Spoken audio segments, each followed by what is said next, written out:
So, hi everyone. Welcome to the next episode of my podcast. Today I'm joined with an amazing software engineer and tech enthusiast, Merab Tato Kutalia. Hi Tato, can you introduce yourself? Hey, I'm Merab Tato. Usually people call me Tato. So I've been doing software engineering for past decade almost, and past 6, 7 years I've spent on Android mostly, but I have different experiences on multiple platforms. And besides that, I'm mentoring. I have blogs, my podcast, public speaking, mostly at the international conferences. I'm the Google developer expert, community builder, hosting Android meetups since 2016 for Georgian Android community, and yeah, lots of stuff in the community. But yeah, anyways, that's it. Yeah, amazing. So, we'll be talking a lot about your experience and background, but first let me ask you about Android apps. And I'm super curious how they run and what processes happen in the background when I just press an app on my screen and what happens then? How are these apps launched and up and running?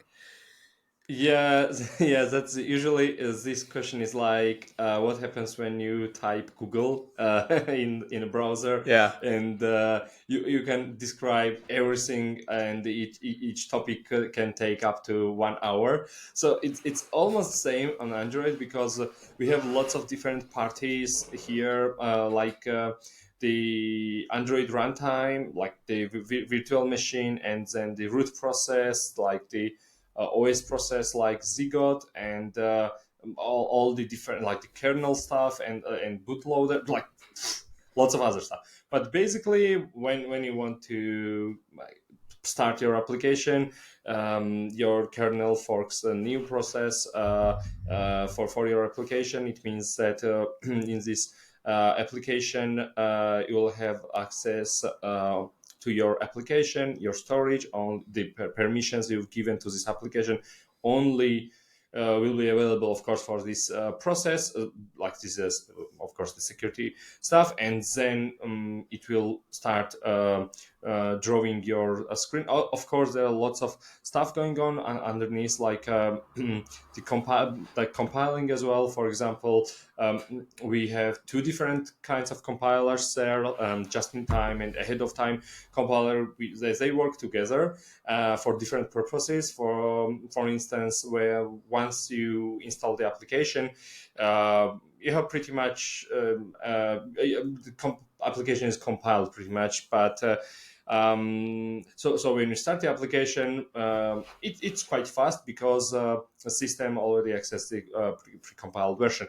But if you want to visit the screens that are new in the application, for example, it was updated recently, and you just opened the application for the first time and want to access the new screen, it might have some kind of delay because the it is not compiled, and just-in-time compiler kicks in and tries to So compile it compiles in the that runtime, pass. right?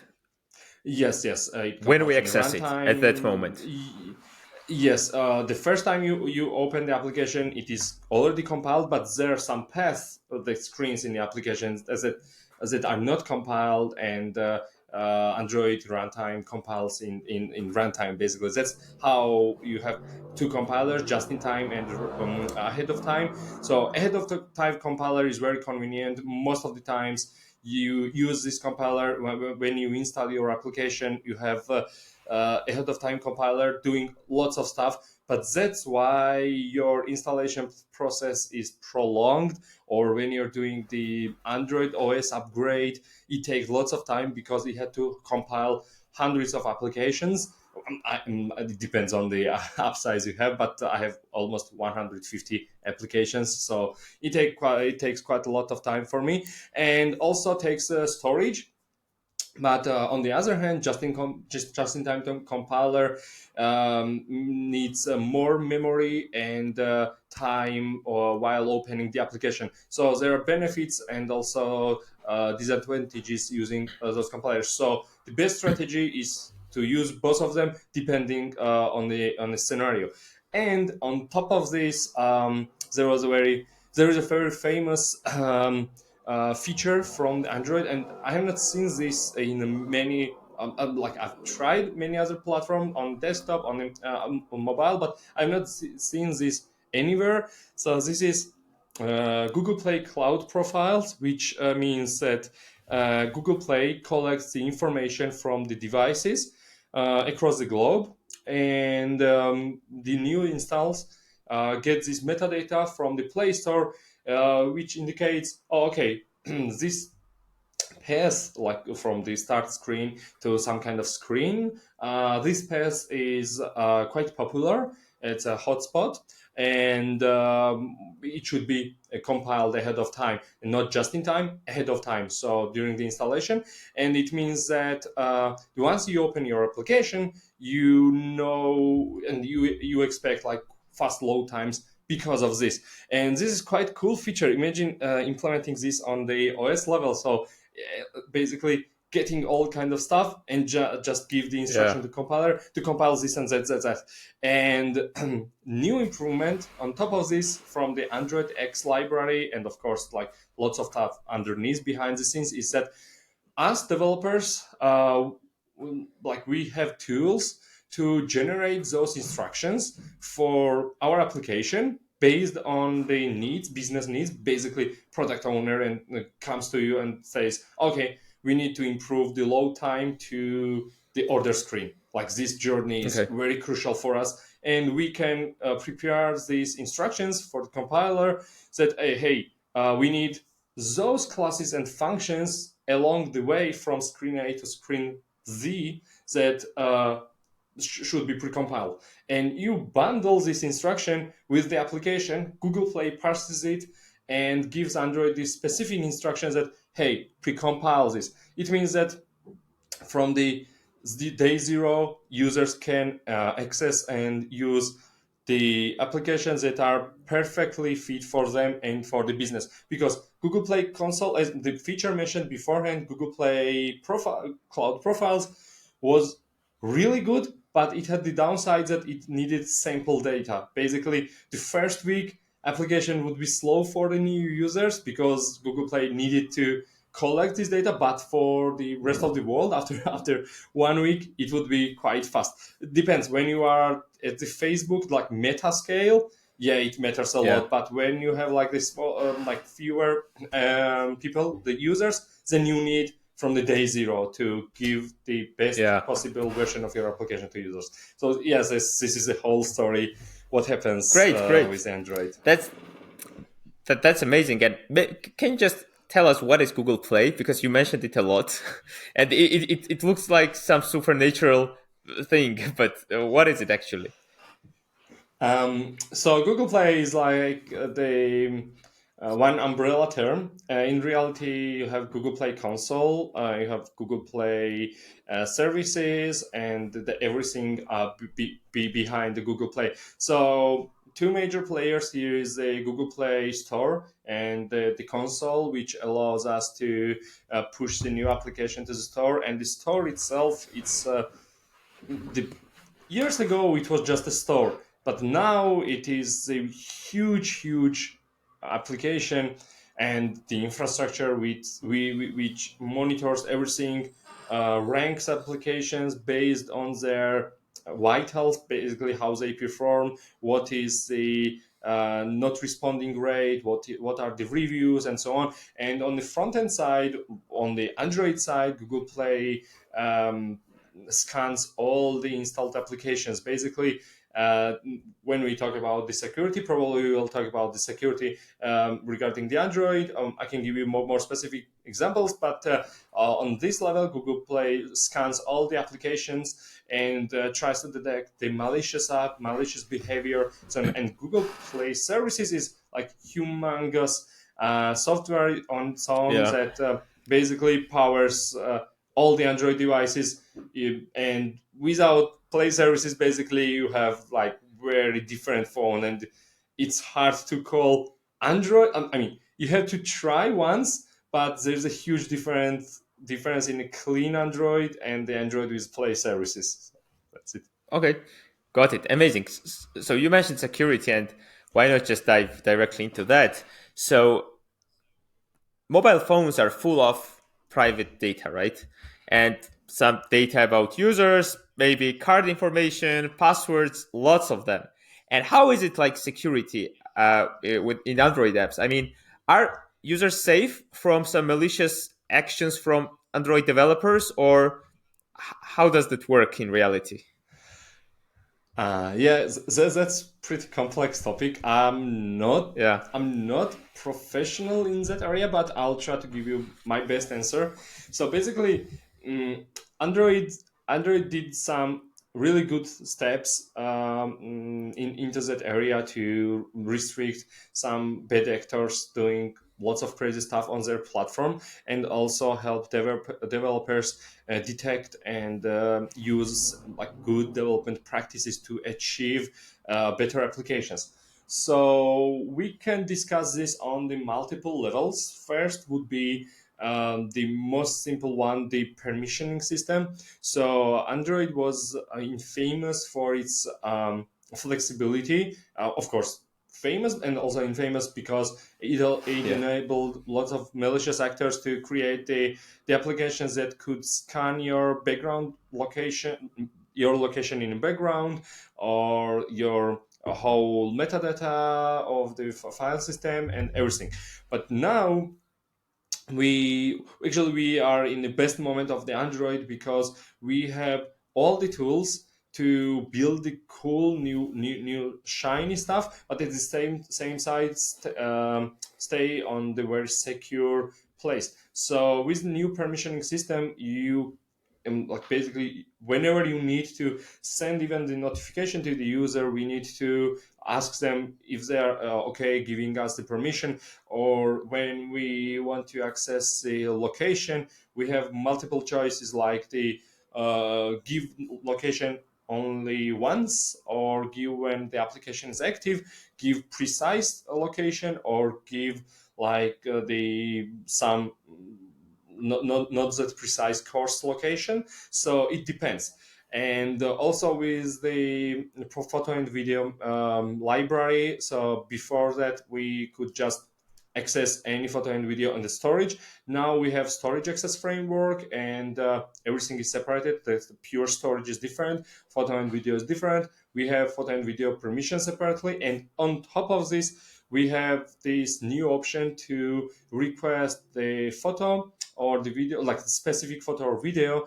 And even if application tries to like save this URI for this specific photo, because when you access yeah. the photo and video from the system, you have some kind of URI, or you like it's not URL but URI, basically Some where this address. Yeah, file is located. Yeah, in system you have the URIs. So even if you store this URI, it is temporary. So if I'm not mistaken, it's 1 hour validity. But yeah, the URI is valid for 1 hour, and then poof, it doesn't yeah, exist. So you even app tries to access it tomorrow, you don't have it. Of course, you still can access as a raw permission, but as a raw files with a permission, but you need more extra steps, and you have to inform user and get the permission from them. On top of this, now Android for developers created all the tools we need to get this basic data from the Android system. For example, getting the contacts, getting the photo and video, getting images and videos. The previous one was capturing, so now we want to get from the gallery, and they provided predefined system components for doing this, and it means that we even don't need to request the permission. Once we call the system pickers and system camera and stuff like this, we'll automatically get this data and we are not required to declare the permissions and ask the permissions, which is super cool because those will be handled by Android. You are not relying on the different manufacturers, how they handle this on their system. You just know that it will work. Why it will work? Because Google has Of course, when manufacturers work with Google, Google has the compatibility test. So each manufacturer should comply to that test. Otherwise, they cannot produce Android phones. They cannot call that they have Android phone, because it should be like fully complied to those requirements that Google needs. So basically, you are covered on that case, and those components are really cool to use, because hear me out, that sometimes you have situation where you have the photo that is on Google Drive or on Google Photos. It means that you have to download and manage these downloads, so on and so on. And those components handle everything: accessing Google Drive, accessing Google Photos, go to Google Photo drive folders, download the image, cache it, give you so everything is handled Yeah. behind the scenes, and you have your clean, super nice version. On top of this, another level is that Google, as I mentioned, Google Play is scanning everything. And now it is very hard to install the application from not trustful source. I mean, besides Google Play, if you want to install APK, sideload the APK, it means that you have to uh, go through multiple steps just to install this APK in your system. And if this APK access some private APIs in the Android system, Android detects it and gives you the warning. So basically, every day it is harder to install manually this Yeah. APK, and it's yeah, but basically, previously it was also applications requested access to the full screen content, accessibility services to draw over your screen or imitate clicks and taps, and that allowed malicious actors to do some weird stuff. But now to enable this feature, it's like separate story. Basically, it's very hard, and like these security levels are improving and adding up from the day to day, and basically Android is becoming one of the safest platform to work on, and actually, compared to other platforms, it's not security by obscurity where you just don't know Yeah. system and you feel secure, but it is like you know system very well and you are secure. Of course, security is not something you can achieve and eliminate everything other, so it's like constant battle. It means that currently the level of the malicious apps and script kiddies, like what they were doing, those kind of apps drop drastically. So Android is more secure, but more sophisticated applications and the malwares still go through that walls. And Yeah. of course, there are some malwares, but mostly people are targeted uh, the personally. For example, human rights activists in the Yeah. like in the Asian part, or like high level politicians. Like they're still targeted with zero day malwares and vulnerabilities, but it's just a constant battle. But for the majority of the users, the war is almost over for those script Yeah. So kiddies. security is there. Okay, amazing. My next question is about devices that run Android. So basically, like the first thing that comes to mind is the phone, right? Android phone. But I've heard that a lot of other machines are running on Android, right? And can you tell us, I mean, is Android development purely creating apps for mobile, or I don't know, for watches, for refrigerators, I don't know, whatever runs Android? Yeah, yes. This is my favorite topic. So basically, Android used to be mobile only. Actually, when Android started, it was camera OS. So then Google Whoa. bought it, and yeah, in 2005, it started as a camera system. So Google was in desperate need of something new, and just instead of starting everything from scratch, they were like, oh, okay, camera phone, quite cool, and the OS is there, and people who know to write OS, because back then even now it's very hard to find people who write OSs, Yeah, especially sure. 15, 18 years ago. So yeah, they just bought everything, got the whole team, and started the Android as a phone system. First version was not that robust because if you remember in In 2007, 27, I was 9 years old. I remember nothing. okay, yeah. Yeah. First iOS was presented, so it was a huge blast. Like Yeah. it had the sensors, like whole touchscreen screen sensors, everything. So and the system was not that great, but compared to Symbian and others, system Yeah, was of working well. course. Android was not on the same level, so they went to their rooms and did their homework really well. And in 2008, they published new Android, which already had support of the applications and the market and the cool stuff, and that's how it started. But the main essence for application Android right now is that it powers more than 3 billion devices in the world. 3 Yeah, billion devices.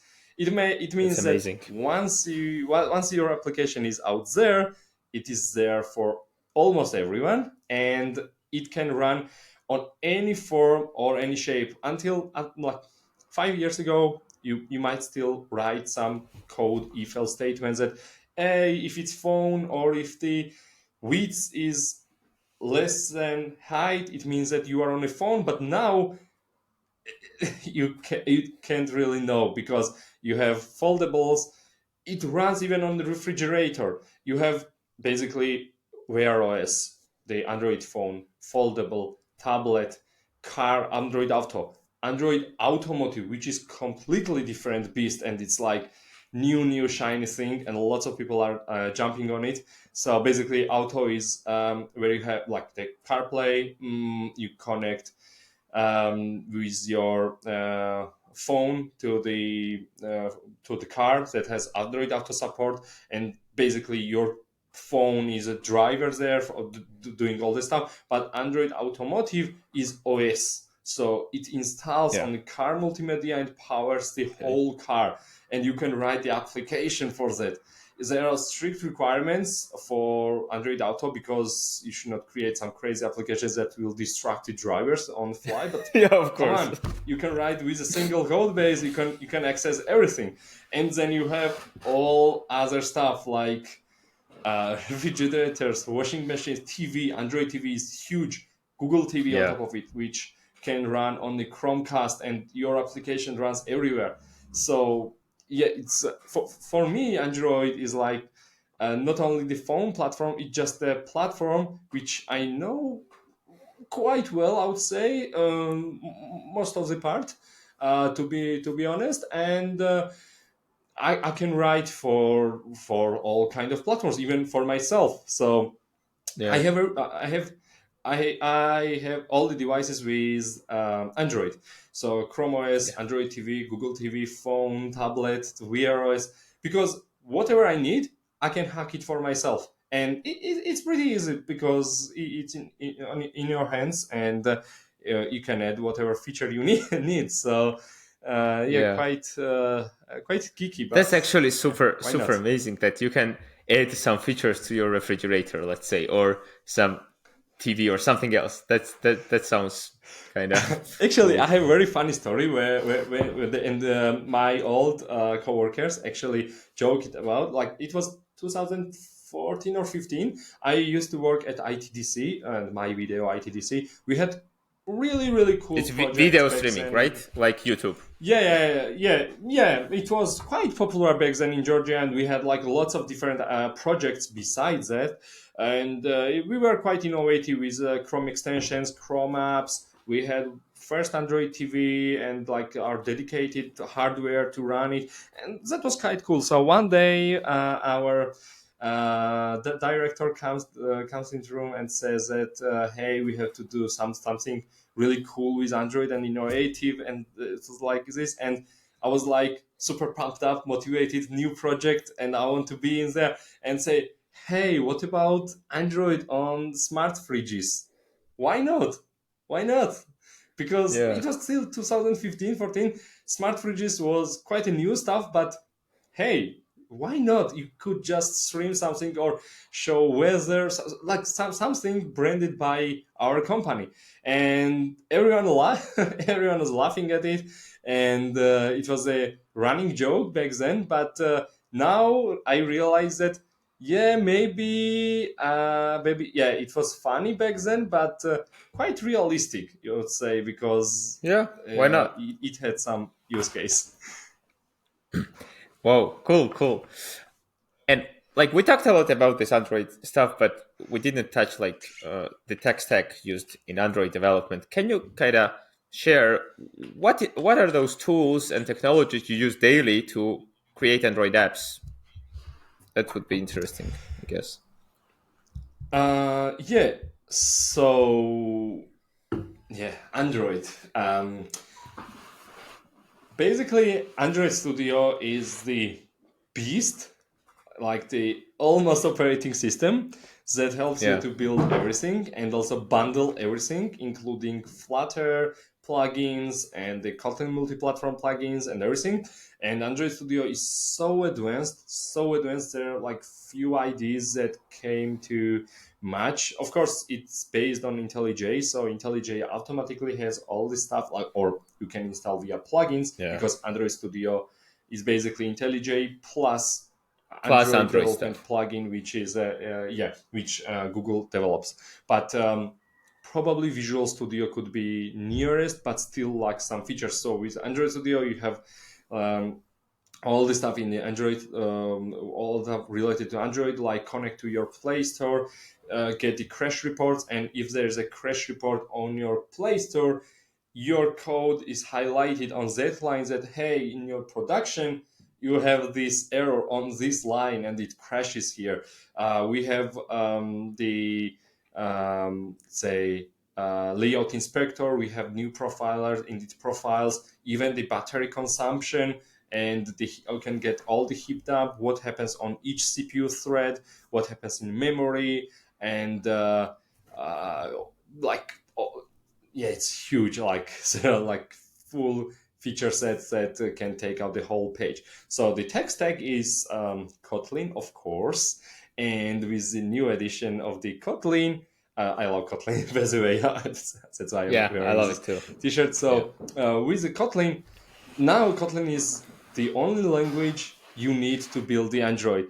So you can write the main code in your Kotlin, UI related code in Kotlin, which used to be in XML, and also we can write the build system, build logic in Kotlin, which we used to write in Groovy. So basically, you just need one language, and it works everywhere. And if you use Kotlin multi-platform, it means that it works also for iOS, for browser, for Whoa, whoa, Windows, wait. Mac Let me OS, stop you. Linux. Can we can we get a little bit into it? I mean, what does it mean? I mean, I've heard about these cross-platform technologies, which we can touch later, but can you now kind of specify about what does that multi-platform mean? Okay, so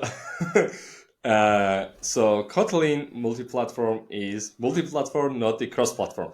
So Okay. what it means is that with multi-platform, you still write on the native platform, but you write for the but you also write for the platform specific stuff. Let me define better. So with the multi-platform, you still need native developers from platform-specific stuff, but most of the code can be shared in a single, not on a single, but on a common code side, and can be consumed as a library. So, for example, with Kotlin multi-platform, you can integrate multi-platform into native development. So slowly migrate to multi-platform as well, and bundle it with the iOS. You can output JavaScript for it for the web, and for Linux, for Windows, you can build all kind of stuff on it. And with the recent modifications, the we have Jetpack Multiplatform, which enables us to write the UI side that is on Android, purely Android, the Jetpack Compose, but also can be used on the iOS side. Currently, this interoperability is done using the Objective-C layer, but in the future, Kotlin team aims to switch to Kotlin Swift. So Swift. basically, Swift, the Kotlin is going to output Swift, and iOS developers will just consume the Swift as a library. So there's lots of going on in this community. I think it will not be mass adopted, but there's a specific apps that needs this kind of feature, not the feature, but the technology, and they're like for Uber, and other apps have tried to share the code, and the few examples are like they used to try and then write on the C++, share the C++ native code, or write on the JavaScript, write on Golang, every other stuff, but it involves one plus language. So with Kotlin is that you write Kotlin. Kotlin is very similar syntactically with Swift, so it's very easy to onboard. Developer tooling is really good. Developer experience really nice, and more and more libraries are added to the Kotlin multi-platform. So compared to the cross platforms, what we have, like one. Let's talk about a bit about the cross platforms as well. So Yeah, cross-platform exactly. solutions are quite different because with cross-platform, you work with the one framework. So you are locked into the framework, and this framework runs on top of the native layer, some kind of its own brand, a virtual machine, and you code against this machine. So So it's slower, very right? good. Not, That's why it's slower. not necessarily slower, because recent improvements they have almost the same performance as the native in some areas. So I would not say Okay. slower, because you can easily achieve 60 FPS with the Flutter and React Native.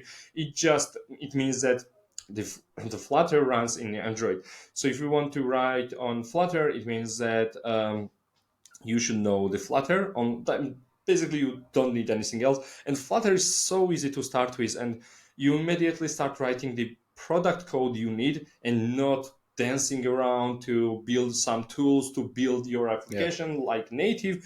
So Flutter is so cool, but it means that with Flutter you are locked to Flutter, and you write on a different language, you write on different framework, and that's it. Basically, you can touch nothing outside the Flutter. That's cool. Flutter is working on the even embedded systems, web, TV, Mac OS, Windows, everywhere. It's cool. It just very different. So that's a cross-platform, one for everything, and the multi-platform is that, hey, you can share as much you want, but native is still native, and you have to handle native stuff yourself. So yeah, it depends. Like Kotlin multi-platform is great, but probably not the cheapest option for early stage startups, because you still need native engineers to invest into this. And the cross-platform is like quite easy, because all the struggles are already solved, and you're just writing the business code. And what are the limitations? There should be some, right, in cross platforms Yeah, against like the native. like the cross platforms have its own headache. For example, the camera, like all these modules are already there. The camera module, by community or by official Flutter, Okay. or the location, storage access, they're all there. It just depends. Uh, what level of detail you want. If there's like high performing stuff you want to do, you need native. Or there's too much customization, for example, connecting with the Wear OS, or connect to beacons, geofencing stuff, then you need native. You can still bridge Flutter and native, and it's not that problem. It just means that you're going outside the Flutter.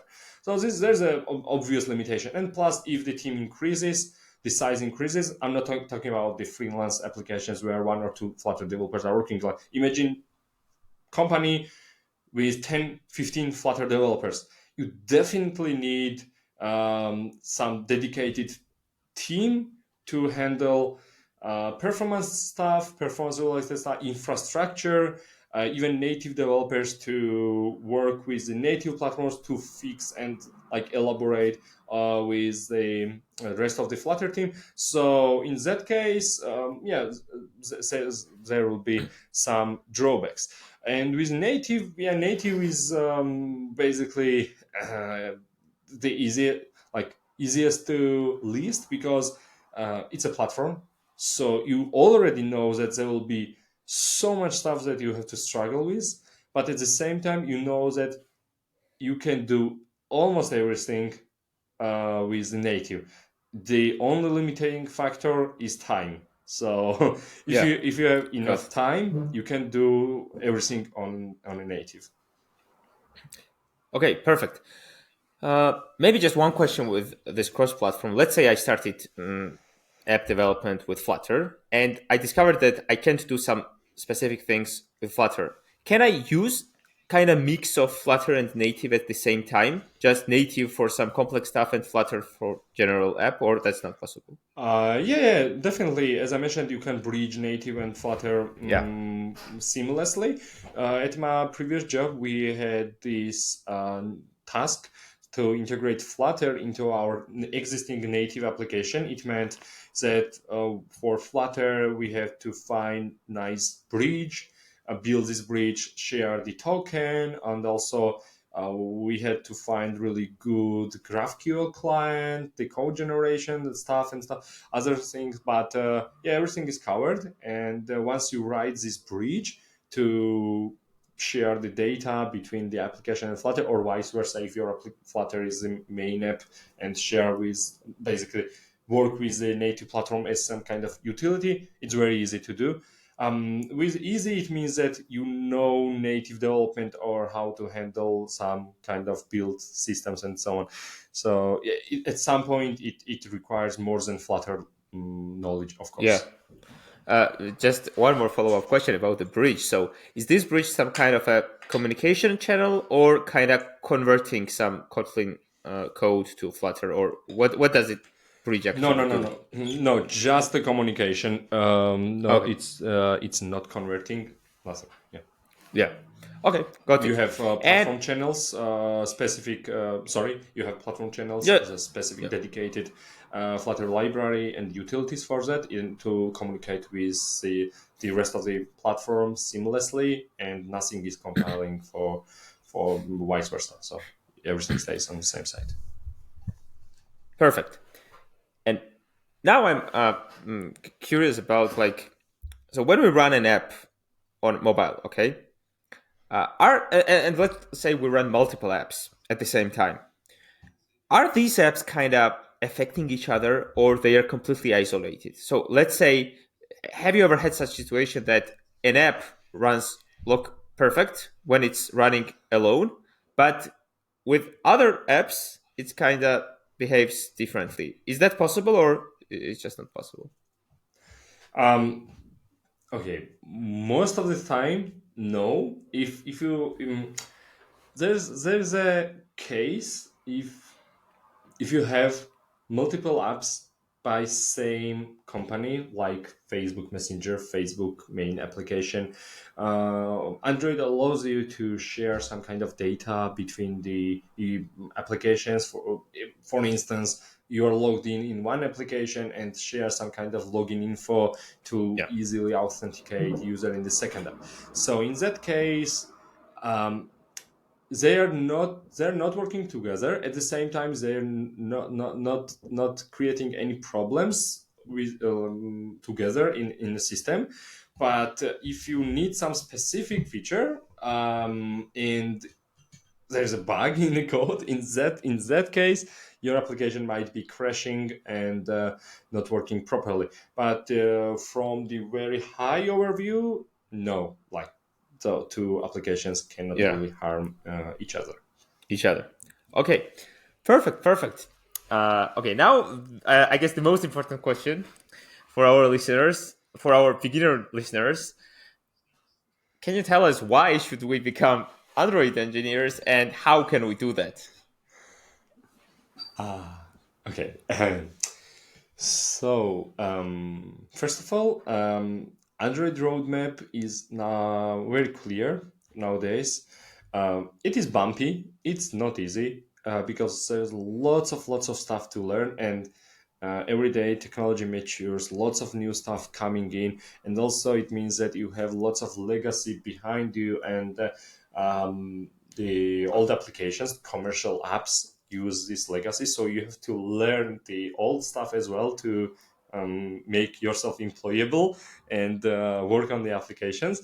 But current roadmap is quite huge. I get many questions like this that hey, like what I see from the application is like even to build the basic app you need 6 months and to learn 10 different things, unlike for example just I don't want to really compare those two things, but running simple JavaScript after day one, you can run simple Yeah, JavaScript in the browser and agree. at least get the alert or move one div from side A to side B, which is not the case with mobile development. And the people who tried mobile development as their first platform, basically as their first experience, it's very hard in the beginning, I believe, and keep on trying. You will actually get there, folks. It's Yeah, just of course. Yeah. real hard, and it's like objectively hard. It's not that easy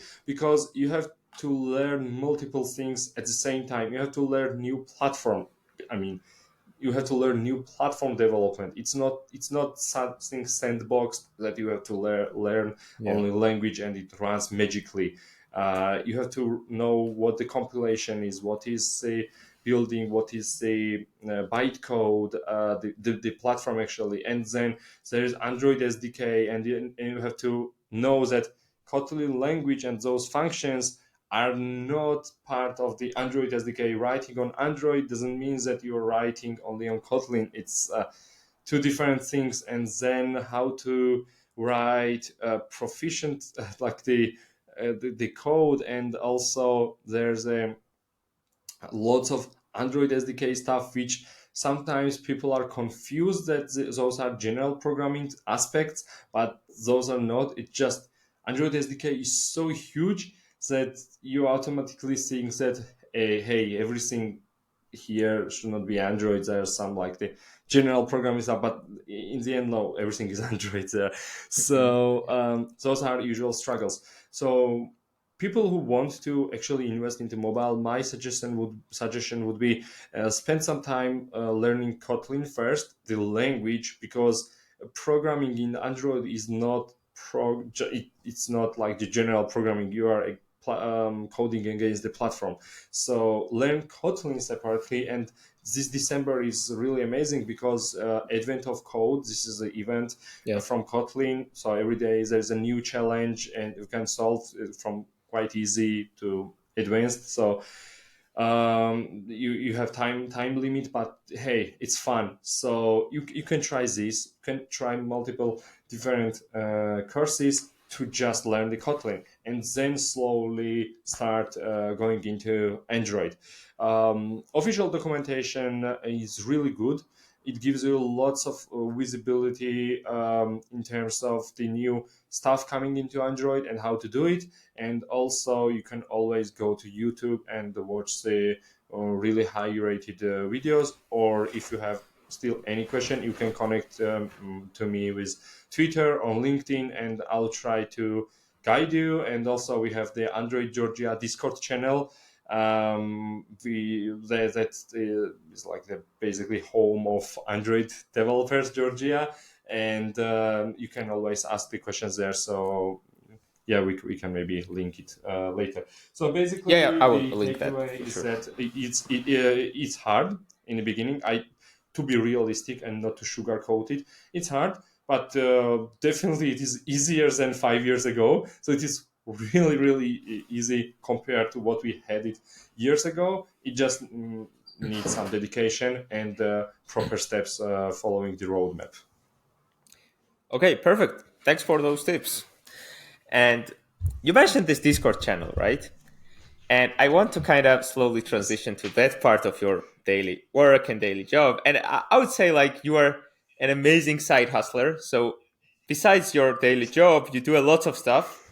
You do blogs, podcasts, kind of create communities, organize meetups. And can you tell us about that part of your life? How it all started and how it goes now? Yeah, I would say this is my second job, uh, Yeah. but not paid in cash, of course. But otherwise, it's highly rewarding. Yeah. Um, so basically, community is what motivates me and drives me forward, and also I try to give back everything to community, and this is how it started. I started, as I mentioned, probably 10 years ago, and Georgian development community was quite small and also quite immature. So like I also had like lots of questions, technical questions, and sometimes I would just post it on the Facebook groups. Back then Facebook was still okay, so I would post to Facebook groups and waiting for answer. So one time I had this scenario where I somehow screwed up PHP code. I was writing some kind of chat or whatever, and I asked in some international community, and someone helped me, downloaded my zip file, fixed the problem, and replied the feedback.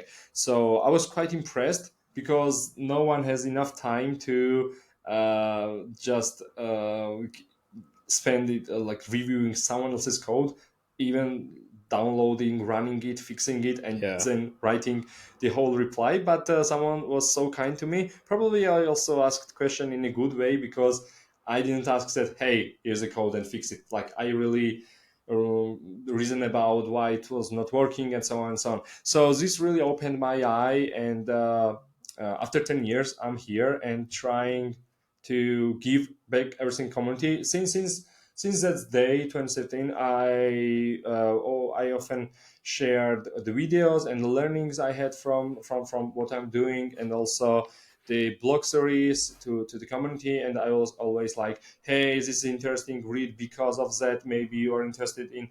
And then later I started public speaking, and from 2016 I'm actively involved as a speaker in the community.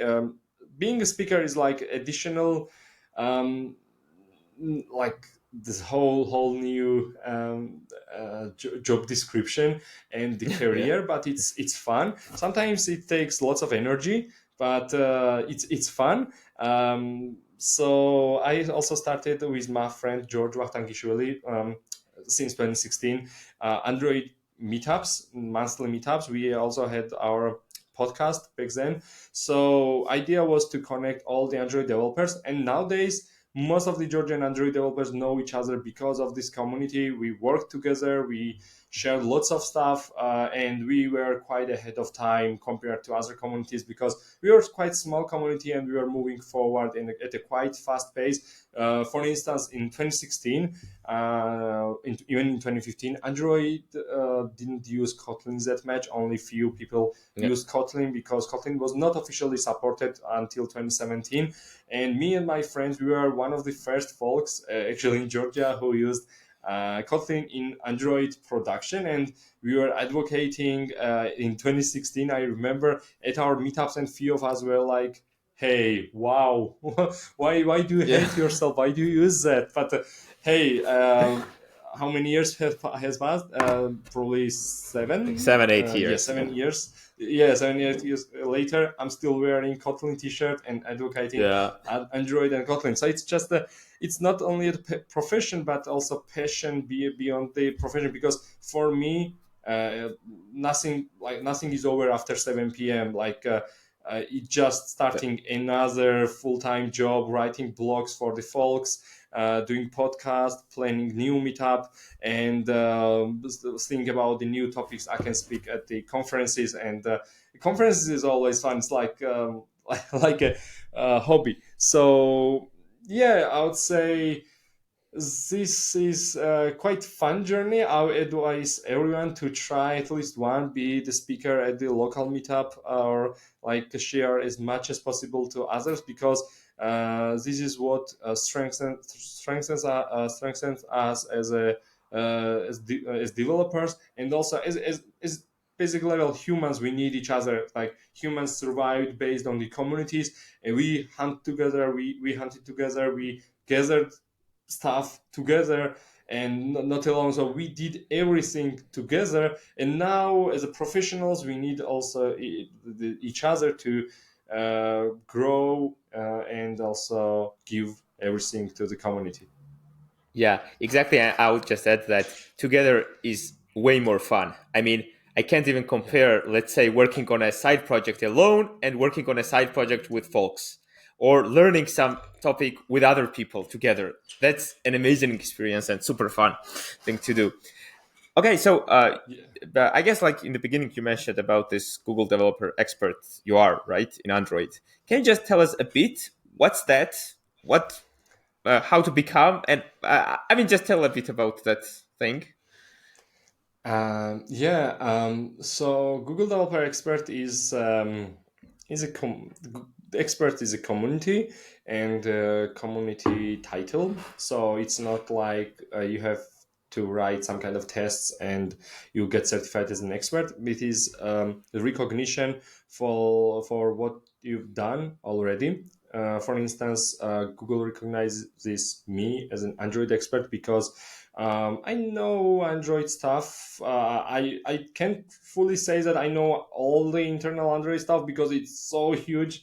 Yeah, of course. Like it's Yeah. beyond me. But I know Android. I've seen too much. I can recommend the solutions based on this. I can explore the new stuff in Android ahead of others, and then help them on board on this stuff, and so on. And Google recognizes this, plus that I'm sharer in the community leader, speaking about this topic. So expert in Android. They also have the expert in Angular and others in other fields, but expert community is still small because that's why it's called experts program.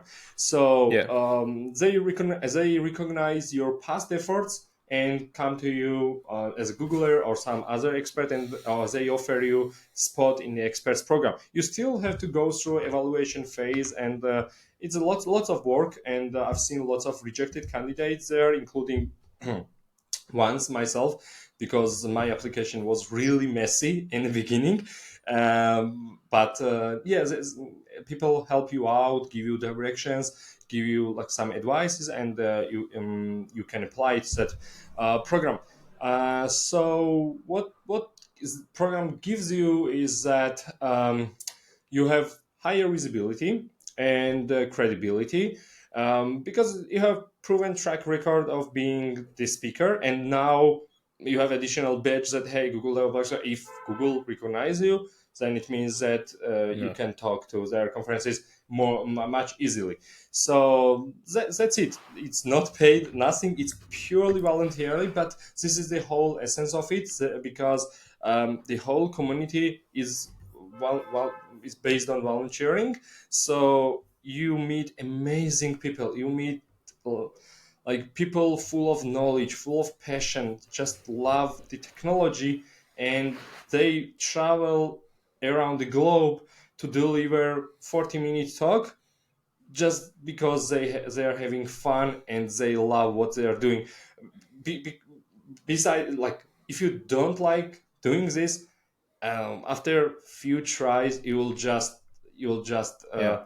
go home and say that, hey, it's not for me, because being in airport for 8 hours, spend like one night in airport to deliver some talk, and like then come back, it's not the usual stuff for everyone. It's just what you love and what you're doing. So yeah, basically this. I wish I had many other GDEs around me in my region. Georgia, in Georgia, I'm the only one, and like it's been 3 years almost like this, and I hope someone will be another GDE, because I mean it's sometimes it's boring being only one, because Yeah, somehow to split the you responsibility, right? yeah, it's responsibilities, and also like having someone from the program to do all this stuff together, and to grow the community and show others that hey, there's so much potential here, that even in this small country we can have multiple GDs and like do stuff on a higher scale. Yes, that's it. Yeah, and I would add one thing that like maybe last month we have this DevFest organized by you, and guys, you must see Tato during this process, how passionate and excited he is, even after all these years, and you'll kind of definitely believe he's doing it like really because of love to the technology, to the community, and that's we like as part of the tech community, not Android community, but tech community. I appreciate a lot of things which you do, so thank you on behalf of Thank you. all So people. yes. Yeah. Yeah, that DevFest was really cool. Like I totally completely forgot about it. This year we had 10th anniversary of DevFest, and we had 800 attendees, which is like huge for Georgian tech community. And also we had two parallel tracks, almost 15 speakers, 20 volunteers, and it was not only me as an organizer, my friends from the GDG, like 5 core members, but it was really cool journey, and it was 10 years anniversary, so more to come. But yeah, Georgian developing community is also growing, so I'd like to see more and more new faces on the main stage, because this year when I was interviewing some of them for the main stage appearance, I met so many nice people and the new faces. I was so happy that they had the chance to try, and even one of the speakers were first time on the stage. They were super nervous, Nervous, but yeah. it was really good experience for them, because then they also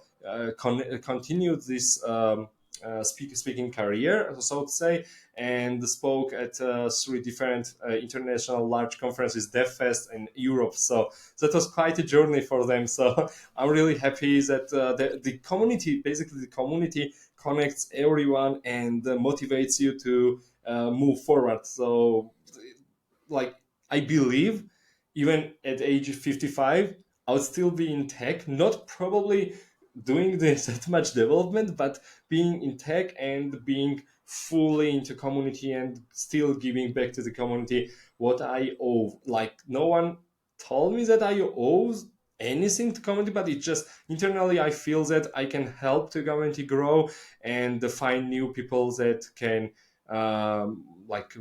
push forward these things. Yeah, same. I see totally same. Like when I was like beginner, and even now, like when I ask questions, everyone is so supportive in tech industry that it's kind of impossible not to try to give back what you know to others. So that's an amazing feeling. And like speaking about like giving back and this community stuff, let's get into the more kind of technical part of this community power, which is called open source, right? Kind of people building different crazy stuff together, and lots of different platforms are built that way, right? Can you maybe tell us what's your experience dealing with open source, and how can we start contributing to open source projects? Yeah, good question. It's ironically, I'm not that involved into open source per se as I want to, but I still have a few contributions. Basically, there are many people in Georgian community which are super into open source, and kudos to them. It's just I can't really keep up in all the activities to do everything on the same level. And You can do open everything. source, Let's agree. Yeah. yeah, open source contributions is It's very time consuming, but super fun. But what I want to emphasize is that open source really helped me grow as an engineer. Maybe I don't write code all the time, but reading other people's code, and I do this 1 or 2 hours per day, um, exploring different repositories, huge projects, and just read the code, what's written there, how this stuff is implemented, actually helped me. And I advise listeners to do the same. It means that the next time you have to review the pull request, it is easier for you to see the patterns. Even if you open the new project, it is very easy for you to get the essence, what's going on there, and how to get started. And even if you are into cybersecurity, you like reverse engineering, catch the flag games, and so on, there's a time when you have to reverse engineer the projects, and this knowledge and experience of handling different codes is really helpful there. So for me, the open source is like when I feel bored, I just build stuff or fix other people's stuff. So as I told you, I always explore the project, and it doesn't depend on the platform. Actually, it could be any kind of platform: Go, Python, Kotlin, like any kind of platforms that I can run. And sometimes I don't even use this. It just I see that there's some kind of issue, and from my skill set, I can help this project and community push forward. So why not help a bit? So it's a very tiny help, but hey, if like everyone should be very proactive and responsible for their actions. And if I'm free, what's going to harm? So I just try to push. So that's how I contributed to various repositories, and very small changes. And when the scale shows that, like when you see the full scale, then the magnitude is also higher. For example, a few years ago, I was actively contributing to the core Android X libraries with the bug fixing, adding tests, adding lint methods, and so on. So it's very small bug fix or change, but on the magnitude of hundreds of thousands users. For example, this new version can be used 300,000 users in one day. It's like the huge impact. And sometimes those things are really cool to see. And this not only the process of writing code, but the whole process started from forking to pushing a new pull request is new experience every time, because every project has its own guidelines, how to write the code, how to contribute, and then each project is quite unique, and you have to learn how to handle it. For example, again, the Android X, millions of lines of code, millions, and more than 800 modules in there. So once you start fetching it from GitHub, you know that it's huge project, because it needs almost 30 Yeah. seconds just to clone the project. And then Android Studio can't handle all the modules, so you have to load it with the sub modules and only explore this one particular area. And then you have to see where to start. Basically, you know bug description, but you don't know the project. So at your work, you know the project, and you immediately know where to open the file. But here you don't know. And the another thing is that this can have some effect outside. You're not really allowed to change function signature, because it's a public API, and you'll break binary compatibility for the old Versions. applications and the code bases. So there's a lot to think about how to overcome this problem and the solutions, or you have to propose something new. So it's different scale. And also it's very different compared to other languages, because we have like binary compatibility and source compatibility. So it's a JVM kind of stuff, but with the static languages and this kind of compiled stuff, you have this stuff creeping in into your daily routine. So basically this kind of stuff. And then you have to fix it. You have to test really, really well, prepare according to their guidelines, push it, and someone from the really respectable people, the maintainers, should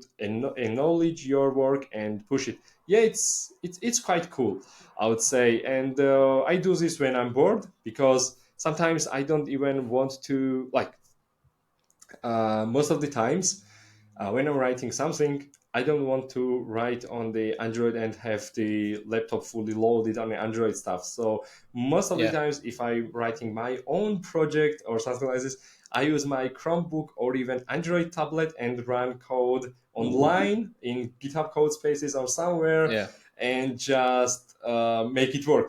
But when I'm really bored, then I try to use the Yeah. MacBook and fully contribute to Kind code. of get But fully this is into it.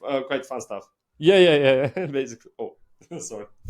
Yeah, no problem. So, and one thing like which just caught my attention is that like during this open source flow, like you fork these projects, you try to analyze the foreign project and understand the at least that part of the system where you want to kind of do some hacking, and that skill is actually super valuable in professional career as well, because I've seen a lot of great engineers around me who get on a new project and they are somehow super efficient to very quickly adapt and very quickly analyze what's going on, and that's actually a Actually, super that's great me. skill. Yeah, yeah. Actually, that's me. So I have deadline one day yeah, at every company. My mission is to create meaningful pull requests on the first day.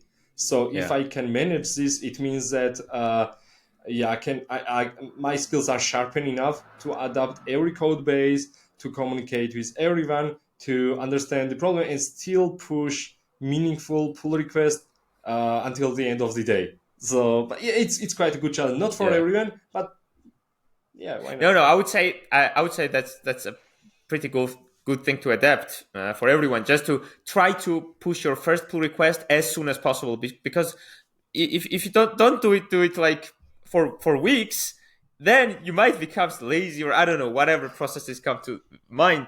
So yeah, that okay. So that's cool to do it quickly.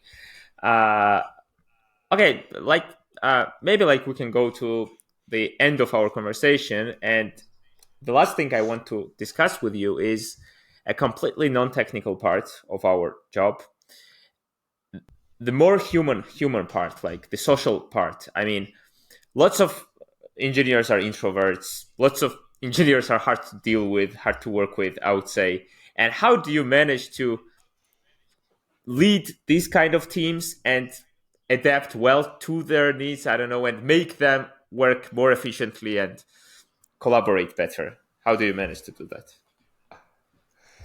Yeah, really good question. You got me there. So, um, my leadership skills are still fresh compared to my technical skills, to purely compare in years, but still I'm trying to learn every day. And in the beginning, I failed and I was thinking, failed in terms of the thinking that working with humans could be like working with computers and could be waiting for the single output, which was not true. Because yeah, it's pretty obvious, and what I'm saying probably is not new, of course, because every human is quite unique, and you have unique experiences, and also based on the backgrounds. But what I try to achieve with every team is to form the transparent feedback system. So I try to, as soon as I join the team, talk with everyone, not on my only my team, but outside my team, the different teams, the leaders, and different roles, to understand what's going on and how I can support them in their own career path. And of course, my team members from Android also especially. And this feedback system creates a safe space where we can share our feedbacks, positive, negative, neutral, doesn't matter, the feedback. And usually when something happens in the team, on the organization, this is like the peak already, and it was the build up beforehand. So what I try to analyze is like monitor this whole period with the feedback systems, with the meetings, and analyze if we are going in a correct vector, and what can I do to support them. So if we are honest with each other, we can really spot the difference and the changing in the mood and in motivation, and then I'll act accordingly. So as a leader, it is very hard sometimes to be very well balanced, because you are still thinking in technical terms, because you are mostly you're from the technical background, and you still like want to think into very technical details, but at the same time you have to have a very high overview and sometimes delegate wisely and just forget about the implement, like these very tiny implementation details, because then you are going into micromanaging stuff, and this is the pitfall where if you fall once, it's very hard to get out of there. And also at the same time you have to bridge between the management, the C-level stakeholders, to the team. And sometimes if something is not going according to plan, you still have to say frankly, honestly, and discuss this with the rest of the team, but at the same time keep your emotions with yourself and not actually ruin the day for everyone, and like not depress everyone. So it's like a level of control. Probably everyone is saying that, but saying like detailing this is quite simple, and realizing, oh yeah, of course this should be ideal leader and the manager, but to actually pursue this and to trust in yourself and create some systems for you, this is a whole new challenge. And probably I still need many more years to craft myself very well into this, but it's a very interesting journey. I already had some experience working with the international teams, and also on a local market, work with the really great engineers, build something, and like try and test myself in different situations. And it's quite fun. It's sometimes it's not as fun as programming, like actual coding, but it has its Yeah. own challenges, and now we have to care more about people and enable people to do something that you are not able alone. So I'm not Yeah. able to alone write the huge systems, but I can help others with me to build this together. And because I think I'm versatile in many areas, I can help them build some internal tools, enable them using some automations, unblock them with from other teams, talk with the like product owner, other leaders in the organization, give them enough tools and resources to deliver this. So it is interesting shift into the perspective, but it's quite useful. um, I want to say especially this to the new leaders. Maybe they are new managers, new probably leads, tech leads, chapter leads, whatever. That in the beginning it really feels being alone, and it sucks, because yeah, honestly, you are really alone. You're still with a team, but at the same time, you're besides your team, you are not fully into into other fields. So you're stuck in the middle and alone. So yeah, it's hard, but as the time goes, you'll find your allies and also your small community where you can express yourself, and it's it's highly rewarding, and it's fun. So there are few, like probably I want to share. Yeah, I will share one book with you. Its name is The Making of a Manager. The author used to work at Meta since very early ages, and scaled the team from a few designers to the hundred of designers. And there are really really interesting challenges how to grow yourself as a good manager and as a leader. Hence, the leader and the manager, those are like two words that are not interchangeable, but probably on Georgian market, those are interchangeable, but Yeah. those are not. Yeah, it's quite quite interesting topic. And as a leader, being alone in this battle, you learn a lot, and also there's knowledge somehow building up you want to share. So there are few good communities on Twitter and also on Slack where you meet other engineering managers, for example, from Dropbox, from Google, from YouTube, the other folks with a huge experience. And yeah, this is in other careers that And again, it boils down to communities, right? We got yeah, yeah, we got back there. I'm bound to, yeah, I'm bound to Yeah. communities, but it's not a bad thing. It means that we can always share very important life lessons with each other, and really helps them grow. Because I have this really good example where I go in at a new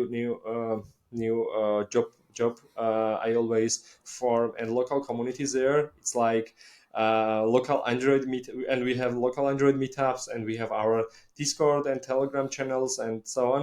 And we have really good stories to share, really interesting questions. We share new blogs and videos with each other. We discuss this together. So basically, we grow each other, and even if there is no global community around us, we have each other as a community, and it's like one of the strongest characteristics of the like the team members. So they somehow formed this bond with me, and we together drive this forward. Amazing, amazing. And I would say lucky people who are working with you and who have worked with you on the same team, because like you're an amazing person. I would say a great software engineer, and I just had blast talking to you about tech and all this stuff. So thank you once again. And yeah, I think like maybe we meet again in the future in this format. Who knows? Yeah, definitely, definitely. Thank you for having me, and wish you all the best with your podcast. I know it's new. Yeah, In the beginning, it will be a bit rough to get the audience and like get to the correct position. But yeah, it's lots of fun, lots of learning, and I envy you because you have the ability to meet very smart and cool people in the future as guests. So I wish you all the success and luck, and for your future guests also the same. So yeah, thank you all everyone for listening. Yeah, that's it. thanks, Dato. I guess. Bye. See you.